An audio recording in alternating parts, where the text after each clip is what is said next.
battle of Heat 7, with England holding a standard 1-point lead. Peter Collins, who had not dropped a World Team Cup point in 3 previous meetings, was carrying the English flag in this one, as we join our commentary now by Dave Lanning. And we move into the start of Heat number 7. Again, it's so very tight at the top. England 1 point clear of Poland at the moment, and in this race, Heat number 7, we have 3 former Heat winners. We have got Peter Collins on the inside in yellow and black from England. He won his first race.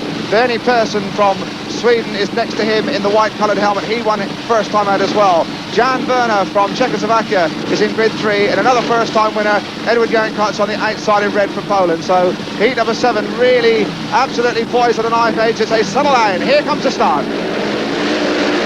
Oh, a beautiful game from Collins. An absolutely magic start for Collins as Jankarts tries to go under him and Collins tries to lean back, and that was a superb first corner from Edward Jankarts. But P. Collins is not finished by any means. Poland in front, Collins in second place, and Peter Collins made the start, but Jankarts absolutely rode a magnificent first corner to go by, but Collins is chasing hard, and Collins trying the outside run around Jankarts. Jankarts holds a beautiful line. Collins trying the outside run. He has the gate closed on him. Again, he tries the outside. In third place, it is the Czechoslovakian. Peter Collins goes wide, loses ground. Jankarts stretching away. My word, this boy's on form this afternoon. Dives right. Collins is going to have to work very hard. They're on to the last lap now. And still going strong. Peter Collins tries the outside. Can't find any drive at all. Looks back.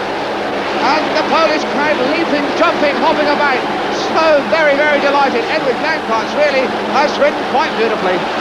Just listen to the crowd.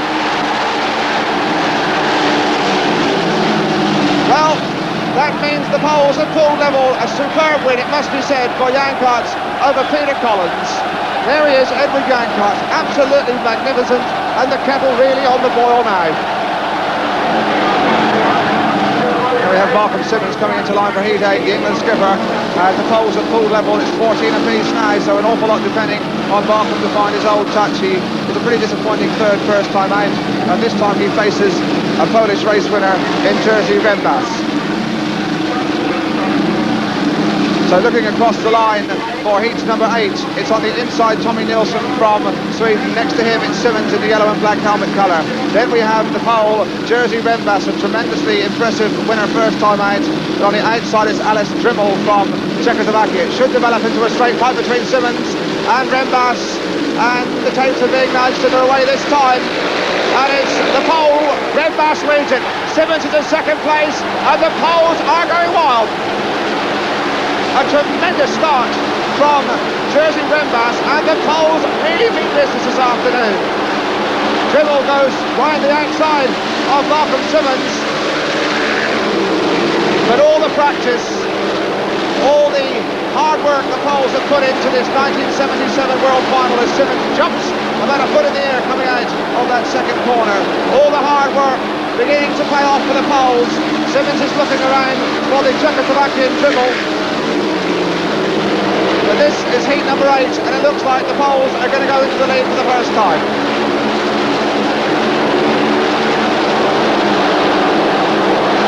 Well, Jerzy Rembas, his third World Final, rode at Norden and at White City last year. And Simmons, the England skipper, well, he's ridden in 3 previous World Finals, but he's a long, long way back. Goodness, these poles are really on top this afternoon. Here comes Rembas for 3 more points. Second place is Simmons. In third place is the Czechoslovakian Drimmel. The poles move into the lead, and it looks like they're going to take a bit of catching. Halfway through this 1977 World Team Cup final, the poles now in front on 17 points. England right up their exhaust pipes there on 16. Czechoslovakia on 8, the Swedes on 7. The English lads a point adrift on these flying poles, who really have looked in magnificent form. Very confident, very cool. They have got both Jankarts and Rembas unbeaten, and England really looking to have a lot to do in this second half of the 1977 World Team Cup final. Heat number 9, there's the lineup. On the inside, it's the Czechoslovakian Alice Drimmel. Next to him, Marek Cieslak from Poland. Then Michanek in grid number 3 from Sweden, and Peter Collins on the outside in yellow and black. Cieslak perhaps the least effective of the poles so far. Michnik made a hash of his first ride, but he got it together in his second ride. Collins will need to start quickly on the outside. Michnik trying to clog them through.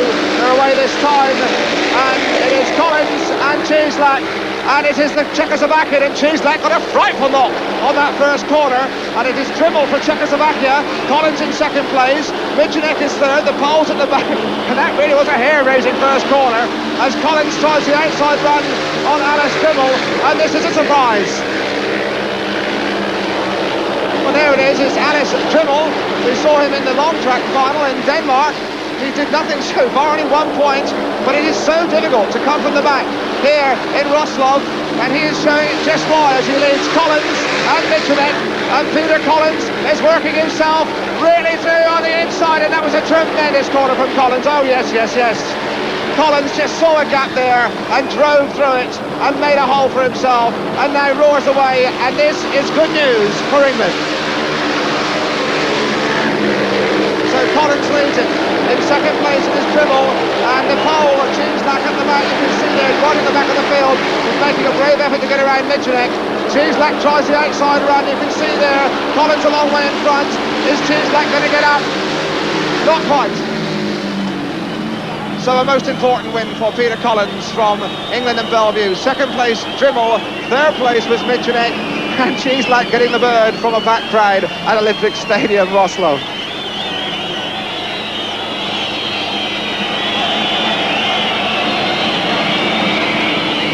Heat number 10 coming up under starters orders, and the England team manager, John Berry, gambles here with John Davis there on the inside coming in to replace Malcolm Simmons. There we have the Pole, Boguslav Novak. He'll be on the outside wearing the red helmet colour, and we're waiting for the rider in white, Wenger Janssen. So heat number 10, England have just got their noses back in the lead. They lead now 2 points, 19-17. This is heat 10. The lineup, as we look across from the inside, we have Davis making his World Team Cup final debut on the inside wearing yellow. Next to him we have Jan Werner from Czechoslovakia. Ben Janssen from Sweden is in grid 3, and the Pole Boguslav Novak on the outside in red. It's Davis on the inside replacing Simmons, and away this time, and it looks like Davis has made the start. Davis leads it. In second place, bursting between the Czech and the Swede, it is Novak, but Davis for England in his first World Team Cup ride out front.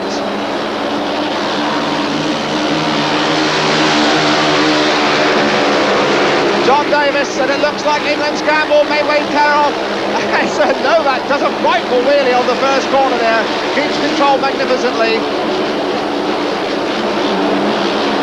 So here we go as they come into lap number.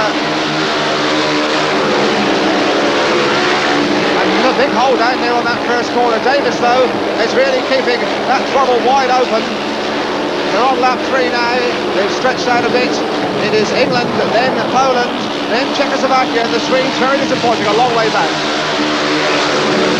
Davis, of course, the pin-up boy of English Speedway, member of the Reading Racers. We saw him so controversially eliminated from the individual World Championship at White City with a clash with Ivan Major, but Davis is going to make a most important contribution for England's cause here. 3 points there, 2 for Poland through Novak, 1 for the Czechs with Jan Werner, and England go further ahead, and that tactical change from team manager John Berry, bringing in John Davis there, really paying handsome dividends. Heat number 12. And just 2 points separating England and Poland. England on 23, Poland on 21, and this time the Poles produce the rider who really has been a real Apple Cup merchant here at the Olympic Stadium track. Jerzy Rembas, unbeaten, a young man with a big future in World Speedway. He really has been a surprise packet, unbeaten as yet, and looking very, very impressive.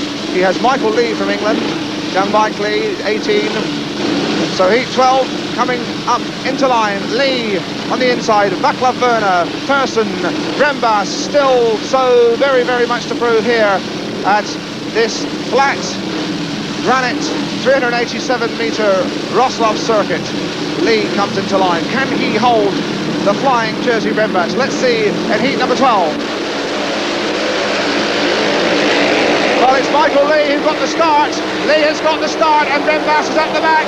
Lee leads it. Rembas comes around into third place. In second place, it is Wroclaw, and now indeed it is Bernie Persson going under Rembas, and Rembas is at the back and being shut out, and the Polish crowd don't like this at all. So we have Michael Lee, remember he's in his first World Team Cup final, and this could be a crucial one for the Lions because Lee's in front, the English lads are 2 points up, and Rembas is at the back, and this really could open up a commanding lead for the Lions. What a lovely rider this Michael Lee is, only 18 years old, just a little bit unlucky to finish as far back as fourth in his first World Individual final, and really showing all his style and skill here at Olympic Stadium, Wroclaw. Well, Bernie Persson in third place, you can see there on that long shot. Bernie Persson is getting a bit complacent, but Rembas has made no impression. Lee's going to win it. Second place is Wroclaw. Third place is Persson. Rembas is at the back. The English contingent, just a handful of them. Very happy. There's Michael Lee, and that one could have an awful lot of effect on the destination of this 1977 World Team Cup. And now England in a commanding lead on 26 points, the Poles on 21, the Czechs on 16, and Sweden way back on 9 points. Heat number 13, remember, Jessup on the inside, hoping to anchor England. They're 5 points clear. Here's the start now. They're settling down. And it's Jessup and Trimble from second to back end. Jessup leads it. Roaring through on the inside comes Novak. In third place it is Trimble, and Trimble is going by the pole just about as though he dropped a chain. So Jessup in front, Novak and Trimble having a rare old tussle for second place, and now Trimble switches to the inside and Novak gets him up and is taken out wide, and now he locks back, and this all happened in second place. But the thing that counts for the English fans here, and there are a smattering, is that Jessup's in front, and Trimble goes very wide in second place, but he's holding Novak back, and England are going to increase their lead here unless Dave Jessup does something extraordinarily silly. Well, the Poles looked so very impressive early on. They jumped into the lead for a stage, but now this England side, the anti-post favourites, bidding for their third win in 4 years. The last time we had a World Team Cup final here in '71 in Wroclaw, the Great British side won, and we wonder now if England are going to hold on. It looks like it. Jessup wins it. Second place Trimble, and important second place for the Lions. Third place was Novak from Poland. And you can hear what the Wroclaw crowd think about that. A rather derisive whistle goes around, but not for Dave Jessup. Really a superb winner of heat number 13. Heat 14, the one that could wrap up the 1977 World Cup, because a win for Michael Lee could win it for the Lions. And the Poles, the Gamblers throw, bring in their reserve, Ryszard Papaszewski. There he is there on the inside, his first ever ride in a World Cup final. It couldn't have come at a more crucial time for the home nation. They're bidding indeed for their first win since 1969. They must win this one to stay in touch with England. They're 7 points clear, the Lions. Lee is in grid 2. In grid 3, it is Tommy Nielsen on the outside, Jan Werner. And it's Michael Lee who leads it. Michael Lee made the start. Papaszewski's in second place for Poland. In third place, it is Jan Werner, but it's Michael Lee going away. And this one could bring the World Cup back to England. Michael Lee has just got to stay there, and he's going away.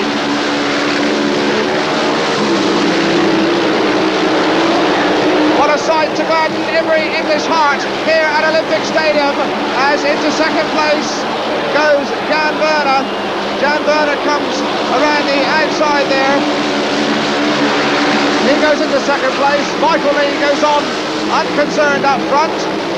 Terrific battle for second place developing between the Czech and the Pole Papaszewski. But now we have young Michael Lee. This is one of the great fairy stories, surely, of World Speedway.